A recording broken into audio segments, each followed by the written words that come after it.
제가 마이크를 꺼놓고 하고 있었네요. 제가 마이크를 꺼놓고 하고 있었어요.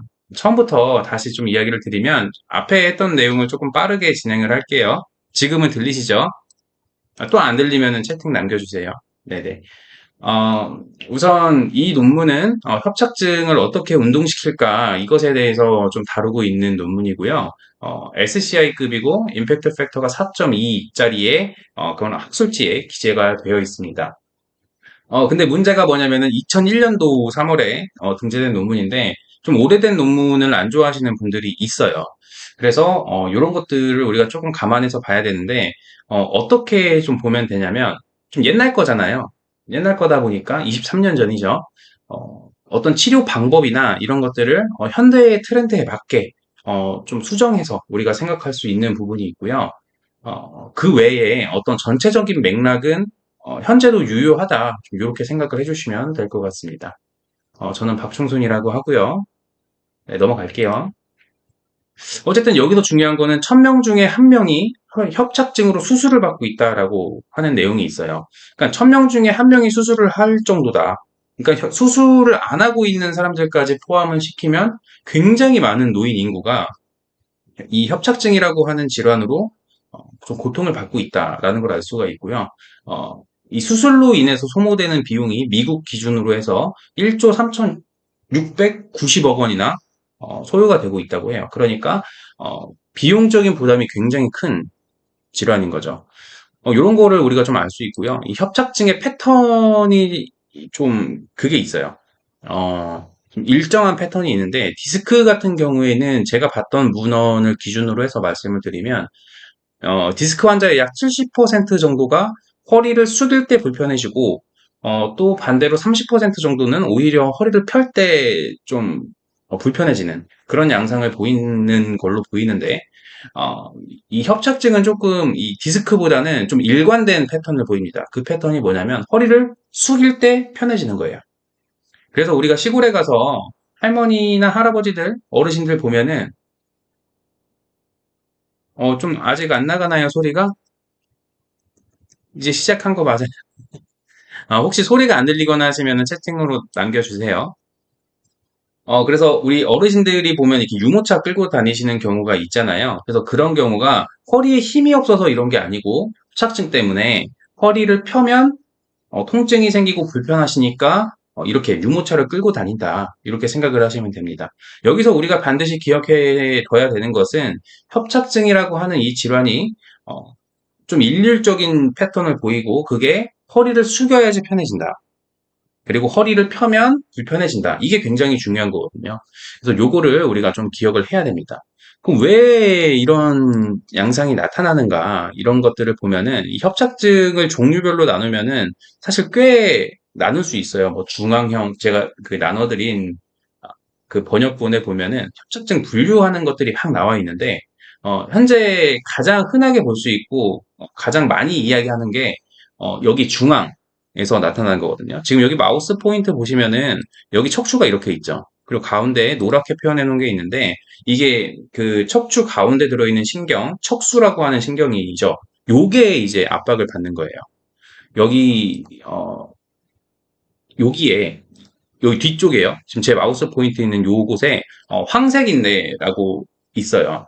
어, 의학 용어로는 옐로우 리가멘트라고 이제 혹시 궁금하시면 검색하시면 나오는데 그 인대가 비대해지거나 어떤 또 다른 이유로 이게 눌리는 거예요.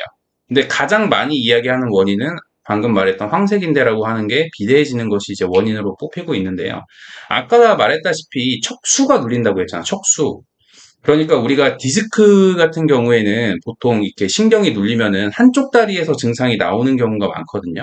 보통은. 그러니까 이 척수라고 하는 신경이 이렇게 있고 이게 다리로 가는 신경이 이렇게 양갈래로 이렇게 나눠지는데 이 가운데가 이제 눌리다 보니까 디스크와는 좀 다르게 협착증은 양쪽 다리의 통증을 호소하는 경우도 있고요. 한쪽 다리의 통증을 호소하는 경우도 있습니다. 근데 디스크는 양쪽 다리의 통증을 호소하는 거는 일반적인 디스크 패턴은 아니에요. 그래서 여기서도 좀 우리가 디스크와 협착증의 차이를 좀 알 수 있는 부분이 있습니다. 근데 이 공간이요. 지금 이 공간이 허리를 펼 때 좁아져요. 이 직경 자체가 줄어듭니다. 그러다 보니까 협착증이 있으신 분들은 허리를 굽히면 이 공간이 넓어지면서 좀 편해지고요. 허리를 펴면은 이 공간이 좁아지면서 신경이 찝히고 통증이 발생하는 그런 양상을 보이게 됩니다. 그리고 여기도 마찬가지예요. 여기 이 추간공에서 이렇게 나오는 이 신경들도 이 공간 자체가 중앙 부위가 똑같이 허리를 숙일 때 이 구멍이 넓어져서 신경이 좀 자유로워지는 상태가 되고요. 허리를 반대로 펼 때는 이 공간도 같이 좁아져서 신경을 눌리고 이렇게 증상이 발현되는 그런 양상을 볼 수가 있습니다. 자, 여기 지금까지의 내용을 정리하자면은 허리를 숙일 때 편해진다. 협착증은 반대로 펼 때는 불편해지고 어, 환자들의 90%, 그러니까 거의 대부분의 환자들이 다리에서 증상을 보입니다. 그러니까 허리가 아프다라고 표현할 수도 있지만 거의 대부분의 사람들은 다리에까지 증상을 호소하는데 여기가 좀 중요한 이야기 할게요. 이 다리 증상이라는 게요. 우리 허벅지나 햄스트링 이런 부분이 아니고 무릎 밑에예요. 무릎 밑에. 그게 여기 무릎 밑에 하퇴 쪽에서 증상이 발현된다라는 거고요. 이건 디스크도 마찬가지입니다. 디스크도 환자의 90%가 하퇴에서 증상을 호소해요. 그래서 이게 진짜 디스크 사인이 있는 경우와 디스크는 튀어나와 있지만 일반 요통인 경우를 우리가 좀 구분하기 위해서 이런 것들을 좀 참고하기도 합니다. 협착증도 마찬가지라는 거고요. 자, 요런 협착증을 그러면 어떻게 운동시켜야 될까에 대해서 이제 좀 이야기를 할 텐데 우선 이 운동을 해야 되는 사람이 있고 수술을 해야 되는 사람이 있겠죠. 근데 이거는 디스크도 마찬가지예요. 이게 얼마나 튀어나와 있고 얼마나 좁아져 있고 이게 기준이라기보다는 증상을 좀 이렇게 기준으로 삼으셔야 돼요. 그러니까 증상이 가볍고 이런 분들은 좀 운동으로 중등도 정도도 중간 정도의 통증도 운동으로 좀 해결해라 라고 좀 권장이 되고 있고요. 물론 너무 심하거나 수술이 꼭 필요한 경우에는 수술을 해야겠지만 일반적으로는 이렇게 이야기가 되고 있습니다. 그리고 아까 말했듯이 운동이라는 걸 시킬 때 아까 우리가 허리 디스크랑 협착증은 일반적인 그 통증의 양상이 반대로 나왔죠. 디스크는 허리를 숙일 때 아픈 경우가 많고 협착증은 허리를 젖힐 때 아픈 경우가 많다 보니까 어, 이게 협착증을 좋아지게 하려면은 디스크에 무리가 갈 수 있고 디스크를 좀 운동시키려고 하면은 협착증에 무리가 갈 수 있고 요런 관계를 갖고 있기 때문에 좀 사람 한 명이 이걸 두 개 다 갖고 있는 경우도 있잖아요. 디스크도 갖고 있고 협착증도 갖고 있고 요런 경우에는 디스크가 안 좋아지는 양상의 운동은 당연히 피해서 프로그램을 짜야 한다라는 게 좀 기본적으로 전제로 깔려 있는 거예요. 디스크가 아니라 그 어떤 병이라도 안 좋아질 수 있는 양상을 보이는 그런 것들은 피하고 최대한 협착증을 좋아지게 하면서 다른 병이 안 좋아지는 걸 막자는 이야기죠. 그건 안 된다. 다른 병이 안 좋아지면서까지 운동하는 건 안 된다라고 설명을 하고 있는 겁니다. 지금 이 논문에서 가장 중점적으로 좀 이야기하고 있는 부분은 이 골반의 틸트예요. 그러니까 전방 경사, 안테리어 틸트에 대해서 언급을 많이 하고 있습니다.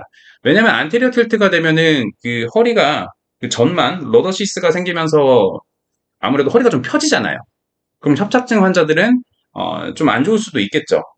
그래서 이 논문에서 말하는 핵심은 이 전방경사된 골반을 후방경사 시켜줘라 라는 게 메인이에요. 자, 그래서 여기서 말하는 거는 이 다리 근육들, 그러니까 뭐 이 사두에서도 특히로 렉터스 머슬은 전방경사를 만들고 이 척추 근육들, 일렉터 스파인은 전방경사를 만드는 근육들이고요. 후방경사는 이미 알고 계시겠지만 복직근이나 햄스트링, 대둔근 이런 애들이 후방경사를 만드는 애들이기 때문에 후방경사를 만드는 근육들을 운동시키고 전방경사를 만드는 근육들은 좀 이렇게 이완시켜주는 그런 식으로 좀 세팅이 돼 있어요. 그러다 보니까 이 논문에서는 이렇게 스트레칭을 좀 안내를 해주고 있는데요. 사실 이런 식으로 제가 해보지는 않았어요. 저만의 좀 그런 게 있기 때문에 이런 식으로 해보진 않았으나 여기서 스트레칭을 접할 때 우리가 확실히 알아야 되는 거는 스트레칭은 그게 돼서 본연의 그 어떤 메인 무기, 우리가 협착증 운동시킬 때 메인 무기가 될 수는 없다. 요거는 우리가 좀 확실하게 알고 가야겠죠. 그래서 스트레칭이라는 거는 좀 보조적인 수단으로, 그러니까 뭐 준비 운동이나 이런 수단으로 사용이 하는 게 적합합니다. 논문에서도 그것을 이야기하고 있고요. 그, 좀 토마스 테스트처럼 이런 자세를 취하라고 되어 있는데요. 여기서 좀 잘려 있기는 한데 이 다리가 무릎 부분이 이렇게 밑으로 떨어져야 되죠. 무릎 부분이 얘를 이렇게 잡고 얘를 밑으로 떨어뜨리면 이쪽이 좀 스트레칭 된다라고 이야기를 하는데 사실 이 부분은 우리가 좀 생각해 봐야 될 게 있어요. 이 논문에는 이런 거를 좀 추천하면서 나와 있지만 근육이 반드시 수축하면서만 이 안테리어 틸트를 만드는 건 아니거든요. 전방경사를. 이 스트레칭을 통해서 생기는 힘으로도 안테리어 틸트가 될 수 있어요. 그래서 이런 스트레칭을 하실 때는 반드시 환자의 상태를 보면서 환자가 어려워하거나 이런 상태라면은 좀 스킵하는 게 더 나은 선택이 될 수 있습니다. 그리고 또 하나 이야기할 거는 이 근육의 그 기전을 살펴보면요. 반사적으로 사용한 근육과 반대되는 애를 이완시켜요. 그러니까 무슨 말이냐면 내가 그 사두근, 렉터스 피머리스랑 이렇게 바스터스 있는 대퇴사두근이라 그러죠. 이 대퇴사두근을 내가 만약에 좀 이완시키고 싶다, 일시적으로라도. 그러면은 그것과 반대되는 기능을 갖고 있는 근육, 햄스트링이죠. 햄스트링과 사두근은 서로 반대되는 기능을 갖고 있는데 햄스트링이 좀 수축을 할 때는 반사적으로 얘가 이완이 돼요. 그래서 우리 그 유연성 테스트 할 때 햄스트링 때문에 안 된다라는 이야기를 많이 하잖아요. 그때는 그 렉터스 운동을 시키고 나서 하면은 잘 되는 경우들도 많아요. 그래서 그런 것들을 생각을 해보면 내가 그 앞에 있는 근육들을, 허벅지 근육들을 좀 이완시키고 싶다라고 한다면 햄스트링 운동을 시키는 것으로 대체할 수도 있다라는 것을 우리가 좀 알아야 됩니다. 그리고 만약에 스트레칭으로 할 거면은 이 스트레칭은 보시다시피 15초에서 30초 유지라고 되어 있는데요. 사실 제가 이 논문을 본 지 시간이 좀 됐어요. 번역만 하고 이번에는. 근데 시간이 좀 됐었는데 아마 제 기억에는 이거 본문을 보면 이 스트레칭 최적의 시간을 연구한 논문을 아마 레퍼런스로 달아놨던 기억이 있어요. 그래서 시간은 한 요 정도 유지해 주시는 게 가장 효율적일 수 있다. 스트레칭은. 그 정도 우리가 좀 알고 지나가면 될 것 같고요. 이 햄스트링 스트레칭은 좀 뻔하죠. 근데, 이게 아마 좀 30초라고 하는 이 시간 전과 후가 있을 거 아니에요. 그러니까 예를 들어서 뭐 20초만 할 수도 있고 스트레칭은 40초 동안 할 수도 있고 요런데 제가 확실하지는 않은데 제가 알고 있기로는 이 한 연구에서 햄스트링 스트레칭이 30초를 기준으로 해서 30초보다 좀 떨어질 때 일반적으로 효율이 좀 덜하고 30초를 넘어가는 순간부터도 효율이 좀 떨어진다. 그러니까 햄스트링 스트레칭은 30초 정도가 가장 고효율을 낸다라고 제가 알고 있어요. 확실한 건 아닌데 아마 이것도 이 논문에 레퍼런스가 달려 있는 것으로 알고 있습니다. 그래서 스트레칭을 좀 자주 사용하시고 이게 좀 난 꼭 알고 싶다라고 하시는 분들은 본문을 한번 보시면 될 것 같아요. 자, 그리고 요거는 이제 그거죠. 허리 쪽 근육들을 좀 스트레칭하기 위한 동작인데 요 자세는 한 10초 정도 유지하라라고 이제 논문에는 적혀 있고요. 이때 머리를 들어주면 스트레칭 효과가 더욱 좋아진다라고 이야기를 하고 있는데 머리를 인위적으로 들자면은 사실 좀 어려움이 있겠죠. 그래서 여기다가 차라리 필로우 높은 거, 머리를 들고 싶다면 필로우 높은 거를 하나 대는 게 좀 더 효율적이지 않을까 이렇게 생각이 듭니다. 아무래도 머리를 들어 올리는 거는 좀 안 맞는 것 같아요. 그래서 내가 머리를 꼭 들겠다, 머리를 좀 이렇게 상위 포지션으로 놓고 싶다라고 하시면은 필로우를 드는 게 나을 것 같다라는 게 제 생각입니다. 자, 이제 마지막 스트레칭인데요. 의자에 앉아서 이제 한쪽씩 허리 근육을 스트레칭 해주겠다라는 건데요. 어, 이제 한쪽씩 좀 집중해서 스트레칭 하겠다. 뭐 이런 거죠. 허리를 숙인 상태에서. 허리가 숙이면은 이제 허리 근육이 늘어나고 왼쪽, 오른쪽 바꿔가면서 뭐 왼쪽으로 가면은 오른쪽으로 가면 왼쪽이 이제 스트레칭이 될 테니까 한쪽씩 좀 이렇게 스트레칭을 하자라고 이제 이야기를 하고 있고요. 이 논문에도 나와 있는 게 스트레칭으로만 끝나면 안 되고 스트레칭 후에 반드시 운동을 해야 된다라고 명시되어 있습니다. 그래서 이 운동은 주로 어떻게 할 것이냐. 그래서 이 골반을 후방 경사로 만들어줄 수 있는 복부 근육과 엉덩이 근육을 운동시키는 게 좋겠다라고 되어 있습니다. 그리고 이거는 이 논문이 아니라 좀 우리가 일반적으로 알려져 있는 상식이죠. 자, 그래서 이제 나와 있는 운동들을 보면요. 이 후방경사 운동이라고 이제 나와 있는데, 이 후방경사 운동이, 지금 앞에서 설명했던 모든 근육들을 사용하는, 그런 운동이죠. 그래서 이 후방경사 운동은 일단, 적혀 있는 대로는, 6초 동안 유지를 한다. 그러니까, 포스테리어 틸트, 후방경사를 만들어 놓고 이것을 6초 정도 유지를 하신 다음에, 살짝 힘을 풀고, 이걸 10번 반복하라는 이야기죠. 근데 이 후방경사라는 것을 항상 이 재활에서 사용되는 운동들은 강한 힘으로 엄청나게 많은 범위를 하라라고 이제 추천되진 않아요. 그러니까 움직임을 조절하는 능력이기 때문에 예를 들어서 후방경사를 막 이렇게 시켜버리라는 이야기가 아니고요. 이런 식으로 이런 식으로 이렇게가 아니고 살짝 후방경사를 만들어 놓고 요걸 6초 동안 유지하고 힘 뺄 때도 완전히 툭 빼는 게 아니고 예를 들어서 여기까지 왔을 때 긴장이 10이라고 치면은 긴장 한 2 정도는 남겨주는 게 어, 좋습니다. 일반적으로 좀 이렇게 이야기를 하고 있고요. 또 이 근육의 생리학적 변화라는 거를 봤을 때 근육은 짧아지는 수축을 할 때보다 늘어나면서 움직임을 조절해 줄 때 생리학적 변화가 가장 많이 나타난다라고 알려져 있기 때문에 어, 후방 경사를 만들고 살짝 풀어줄 때, 요때가 사실 하이라이트일 수 있다는 거예요. 조여주고 풀어줄 때. 그래서 우리가 그것을 기억하면서 좀 운동을 시키는 것이 중요하지 않을까라고 생각이 되고요. 또 복사근 운동에 대해서 이야기를 하고 있죠. 사실 이 후방경사 운동에서도 복사근이 사용되지만 사실 이거 복압이 굉장히 또 중요한 질환이기도 해요. 그래서 그거를 알 수 있는 증거가 뭐냐면은 복대를 딱 매버리면은 통증이 감소하는 양상을 보이는 분들도 많기 때문에 그런 걸 보면 아 이게 또 복압이 굉장히 영향을 크게 줄 수 있겠구나. 제 경험에 의하면은 예를 들어서 복대로 쪼여가지고 통증이 뭐 한 5 정도 줄었다라고 하면은 그럼 이제 내 근육으로 스스로 복압을 잡으면 더 많이 떨어집니다. 이건 거의 대부분이 좀 그렇게 나오는 것 같아요.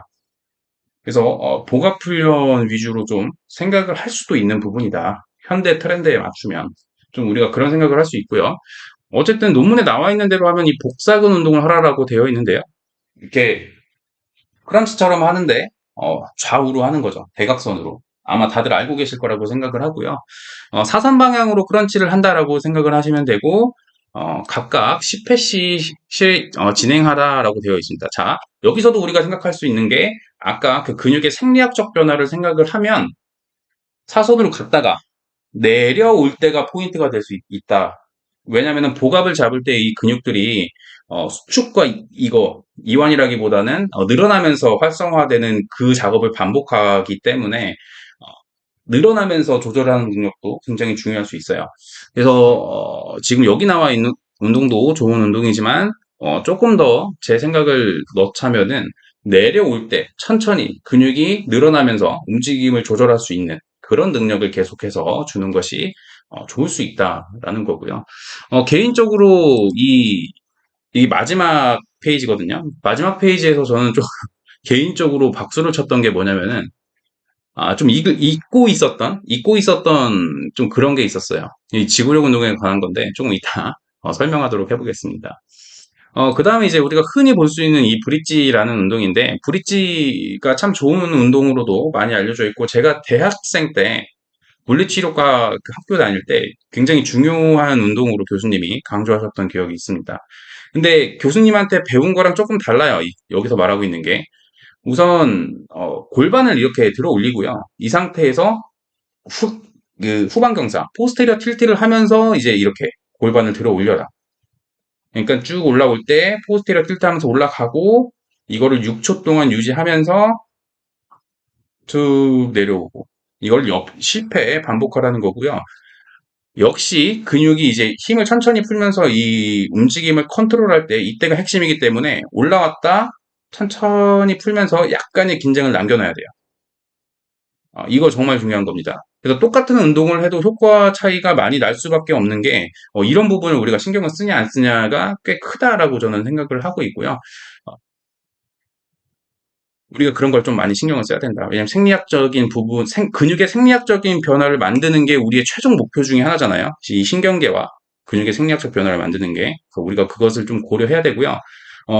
노인 같은 경우에는 특히 이 이센트릭 컨트랙션, 그러니까 늘어나면서 움직임을 조절하는 게 효과가 가장 압도적으로 크다라고 알고 있어요.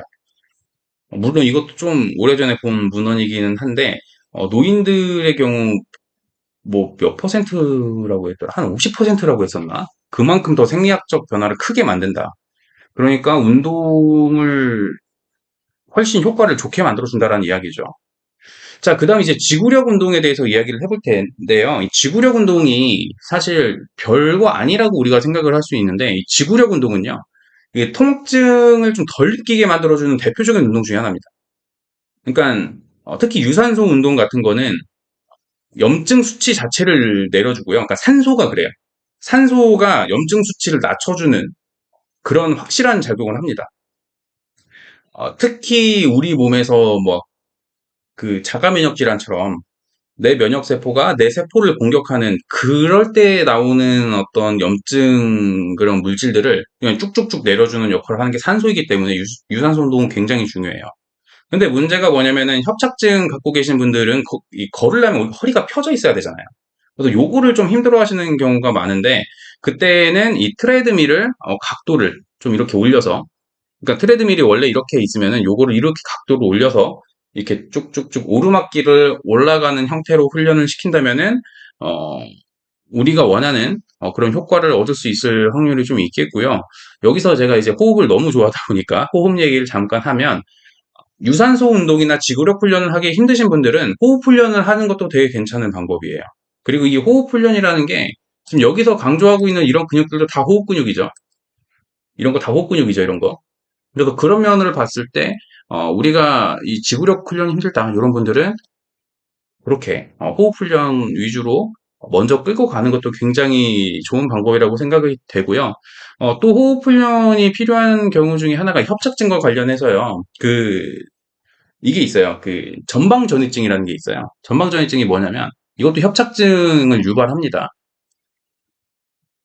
이게 지금 여기 있는 요게 예를 들어서 전방전이증이 있으면 이게 앞으로 이렇게 나가는 거거든요. 앞으로 이렇게 나가면서 이 공간이 좁아져요. 그래서 이거를 전방전이증을 동반한 이제 협착증이라고 하는데 이게 앞으로 이렇게 나갈 때 우리 복압이라고 하는 거는 이렇게 뒤로 밀어주잖아요. 서로 이렇게 대치되게. 그래서 그 전방전이증이 있는 분들은 복압 훈련을 진짜 꼭 해줘야 돼요. 복압 훈련을. 그래서 요런 관점으로 우리가 협착증을 보고 협착증 운동이라는 것을 좀 적용해 볼 수 있다. 라고 논문에 나와 있는데 좀 아쉬운 점은 이 논문이 이런 프로그램이 협착증 환자한테 실제로 적용했을 때 얼마나 효과가 있는가에 대해서는 언급하지를 않았어요. 이 부분은 좀 아쉽고요. 하지만 이 전체적인 어떤 흐름이나 협착증을 바라보는 눈이나 이런 것들은 현대에 와서는 좀 기본적으로 받아들여지고 있는 부분이긴 하지만 당시 수준을 생각하면 꽤 훌륭한 접근이었을 수 있겠다라는 것을 알 수 있고, 우리는 지금 이것보다 시간이 20년 이상 흘렀잖아요. 그래서 현대 트렌드에 맞게 여기서 소개한 각 그런 흐름을 우리의 그 현대의 지식을 입혀서 좀 바꿔주면 어떨까? 예를 들어서 여기서 대둔근 같은 것도 이런 식으로 막 이 브릿지를 할 게 아니라 뭐 버드독이나 가능하다면 버드독이나 뭐 힙힌지 같은 것들 특히 힙힌지는 이게 허리가 좀 이렇게 펴지는 양상이 나올 수도 있는데 만약에 힙힌지 같은 걸 하다가 허리가 펴지는 양상이 나오면은 그 사람은 복압이 부족하거나 멀티피더스가 잘 일을 못하고 있다라는 증거가 되기도 해요. 그래서 우리가 그런 것을 좀 볼 수 있고요. 이 논문의 내용은 이제 여기까지입니다. 오늘 이렇게 좀 실시간 방송에 참여해 주셔서 감사하고요. 오늘 요 내용은 제가 그 제 유튜브 채널, 저희 순척추 유튜브 채널에 올려놓을게요. 아마 내일 정도에 올릴 것 같은데, 어, 그 구독자 전용으로 올려놓도록 하겠습니다. 혹시라도 오늘 내용을 다시 보고 싶으신 분들은 언제든지 찾아볼 수 있게 만들어 놓겠습니다. 자, 오늘 고생 많으셨고요. 감사합니다. 혹시 질문 있으시면 질문 받고 마무리하도록 할게요. 질문 없으시면은 이제 여기서 마무리하도록 하겠습니다. 자, 고생 많으셨습니다. 혹시 나중에라도 질문 생기시면 댓글에 달아주셔도 되고요. 인스타 DM으로 주셔도 돼요. 제가 알고 있는 선에서는 최대한 답변 드리도록 하겠습니다. 고생 많으셨습니다.